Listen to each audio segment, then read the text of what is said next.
Hello મિત્રો, જય શ્રી કૃષ્ણ અને જય માતાજી બધાને. કેમ છો બધા? મજામાં જશો અને મજામાં જ રહેજો. ને આજે છે ને અમારી કોલેજની વાત કરવાની છે તમને. વિડીયો થોડોક લાંબો થશે પણ જોજો. હવે એમાં એવું થયું છે કે મેં તમને કાલે કીધું હતું કે અમારી કોલેજમાં કામ છે એમ બહુ. શનિ રવિ ને સોમ 3 દિવસની રજા ગઈ, બરોબર. ને એમાં એવું થયું કે અમારે રિપેરિંગ કામ હાલે છે કોલેજમાં. વંડી પડી ગઈ હતી એ મેં તમને ઘણા દિવસ પહેલાંના આગળના વિડીયોમાં મેં તમને કીધું હતું. હવે એ વંડી શરૂ છે, પછી બાકી હતું ને તો આ બધી દિવાલોમાં આખા રૂમમાં બેન્ચ પડી હોય. હવે બેન્ચ પડી હોય ને પછી સાઈડમાં આપણે જે સાઈડ ડેડો આવે ને લાદી એની ઉપર 1-1 ફૂટે હોલ પાડ્યા. એ શાના માટે પાડ્યા કે દવા છાંટવાની હતી. માકડની ને બધી ઉધઈની ને એવી બધું થતું હતું ને કોલેજમાં, એટલે છોકરીઓ મારી બધી આવે એટલે બેસી ન શકે બેન્ચોમાં ને એમાં, એટલે પછી એ કામ આવતું હતું. અને પછી એક અમારી કોલેજમાં મારી દશા આજે થઈ. હવે તમે જો જૂની બધે હોલ પાડ્યો મશીન લઈને, એટલે બધી ધૂળની ઢગલી થઈ ગઈ, બરોબર. હવે એ ધૂળની ઢગલી થઈ ગઈ, એ બધું લીધું પણ DDT પાવડર એક ગંધાય, ખરાબ વાસ આવે. તમને એમ થાય કે આ હું એક વાર વામિટ થવા દોડે, પણ કામ કર્યા કરતા આપણે છૂટક્યો જ નહોતો, કેમ કે આપણે ગયા હતા જ કામ કરવા, એટલે આપણે કામ તો કરવું જ પડે. પછી તો આપણે ભાઈ લીધી હાવણી ને લીધી હુપડી ને પછી તો ભાઈ બધું વાળી નાખ્યું, મોઢે આમ બાંધી દીધું ને પછી વાળી નાખ્યું.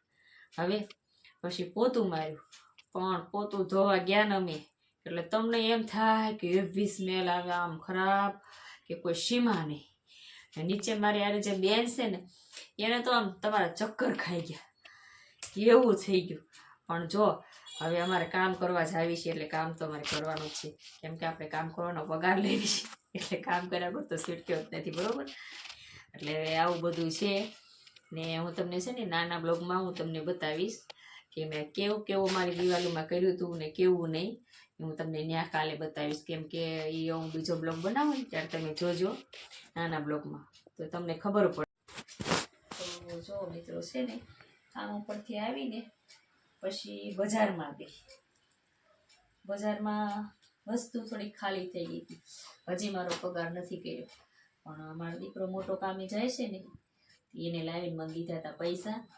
એટલે જો આ ભાતના ચોખા લાવી, પછી આ દાળ લાવી તુવેરની, ને આ લાવી મગ, ને આ છે ને ગાર્નિયરનું ફેસ વોશ છે એ અમારા મોટા ભાઈને આ જોઈ. ને આમાં છે ને પૌવા છે મકાઈના, કેમ કે એ લોકો છે ને સેવ મમરા બહુ જોઈ, મકાઈના પૌવા ઝાઝા જોઈએ એમાં. તો એ મમ્મી એમને બનાવી દે છે. મેં કીધું સારું.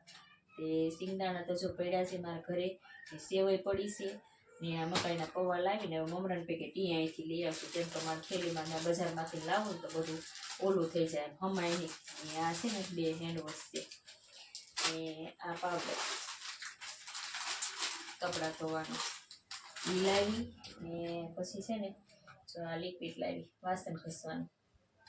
એટલે આવું એટલી વસ્તુ અમે લઈ આવ્યા ને હવે ઘટશે ને તો અમે લાવશું, ને જેમ ઘટે એમ લાવવાનું હોય, કેમ કે આપણે પૈસામાં તો કેવરાવે થોડુંક, એટલે એવું બધું હાલ્યા કરે, જીવન છે, બરોબર ને.